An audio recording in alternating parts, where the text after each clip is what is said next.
Today's story, Alice in Wonderland. ஒரு காலத்தில் ஒரு அழகான ஆங்கில கிராமப்புறத்தில் ஆலிஸ் என்ற ஆர்வமுள்ள இளம் பெண் வாழ்ந்தாள். ஒரு சண்டை பிற்பகல் ஆலிஸ் ஒரு ஆற்றங்கரையில் உட்கார்ந்து கொஞ்சம் சலிப்பாக உணர்ந்தாள். அவள் மேல் நோக்கி பார்த்தாள். இளஞ்சிவப்பு நிற கண்களுடன் ஒரு வெள்ளை முயல் வேஷ்டி அணிந்து விரைந்து செல்வதைக் கண்டாள்.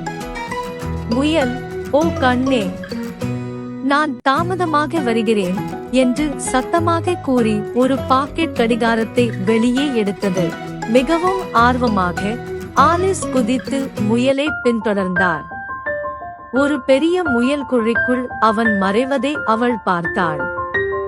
2 முறை யோசிக்காமல் ஆலிஸ் அவரை பின்தொடர்ந்து துளைக்கு கீழே சென்று கீழே கீழே ஒரு விசித்திரமான மற்றும் அற்புதமான உலகில் விழுந்ததைக் கண்டார். ஆலிஸ் எல்லா அளவுகளிலும் கதவுகள் நிறைந்த ஒரு நடைபாதையில் மெதுவாக இறங்கினார். ஒரு கண்ணாடி மேசையில் ஒரு சிறிய தங்க சாவியையும் "என்னை குடிக்கவும்" என்று பெயரிடப்பட்ட ஒரு பாட்டிலையும் கண்டாள்.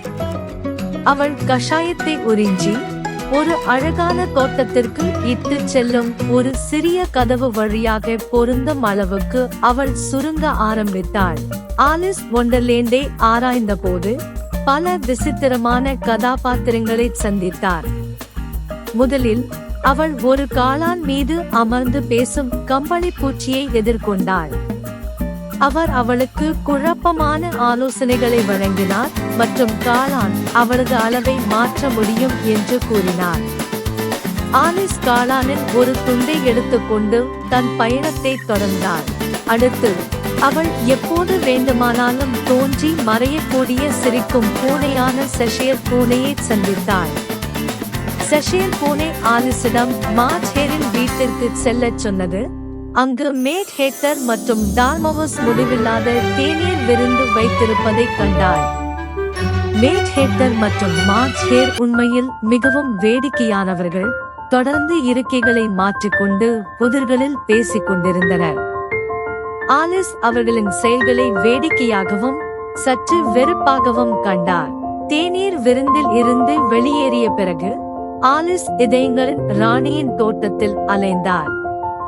ராணி ஒரு முதலாளி ஆட்சியாளராக இருந்தார். அவர் பிளமிங்கோக்களை சுத்தியலாகவும் முள்ளம்பன்றிகளை பந்துகளாகவும் கொண்டு குரோக்கெட் விளையாடுவதை விரும்பினார். ராணி சீக்கிரம் கோபமடைந்து "தலையை விட்டுவிடு" என்று அடிக்கடி கத்தினாள். அவள் அதிருப்தி அடைந்த போதெல்லாம் ராணியின் பயங்கரமான நடத்தை இருந்த போதிலும் ஆலிஸ் தைரியமாக அவளிடம் நின்றாள். விளையாட்டின் போது ஆலிஸ் கிங் ஆஃப் ஹார்ட்ஸ் மற்றும் அரச நீதிமன்றத்தை சந்தித்தார். இதில் பலவிதமான வாழ்க்கை விளையாட்டு அட்டைகள் அடங்கும். குயின் ஆஃப் ஹார்ட்ஸ் தனது டார்ட்ஸை திருடிவிட்டதாக ராணி கூறினார். மேலும் அவர் குற்றவாளியா என்பதை தீர்மானிக்க ஒரு கூட்டம் நடத்தப்பட்டது. நீதிமன்ற நிகழ்வுகள் வேடிக்கையானதாகவும் குழப்பமானதாகவும் இருந்தன. மேட் ஹேட்டர் மற்றும் மார்ச் ஹரே போன்ற சாட்சிகள் அர்த்தமில்லாத கதைகளை கொடுத்தனர். விசாரணை மிகவும் கேலிக்குரியதாக வளர்ந்ததால் ஆலிஸ் தன்னை பெரிதாகவும் பெரிதாகவும் வளர்த்து கொண்டார். ராணி தனது மரண தண்டனையை கோரினார். ஆனால் ஆலிஸ் இப்போது அனைவரையும் விட உயர்ந்து "நீங்கள் ஒரு அட்டை பொதியை தவிர வேறில்லை." அந்த நேரத்தில் முழு நீதிமன்றமும் காற்றில் எழுந்து அவள் மீது விழுந்தது. திடீரென்று ஆலிஸ் ஆற்றங்கரையில் எழுந்தாள். நிஜ உலகில் ஒண்டர்லேண்டில் அவள் செய்த சாகசங்கள் ஒரு கனவு என்பதை அவள் உணர்ந்தாள். அவள் சுற்றும் முற்றும் பார்த்தாள். அக்கா இன்னும் அருகில் ஒரு புத்தகம் படித்துக் கொண்டிருப்பதை பார்த்தாள். ஆலிஸ் சிரித்துக் கொண்டே தன் கனவில் சந்தித்த அனைத்து ஆர்வமுள்ள மற்றும் அற்புதமான கதாபாத்திரங்களை பற்றி நினைத்தாள்.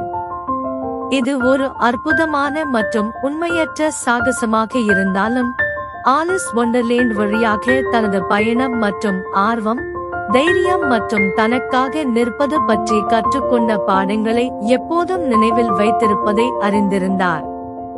Thanks for watching more videos. Subscribe my channel.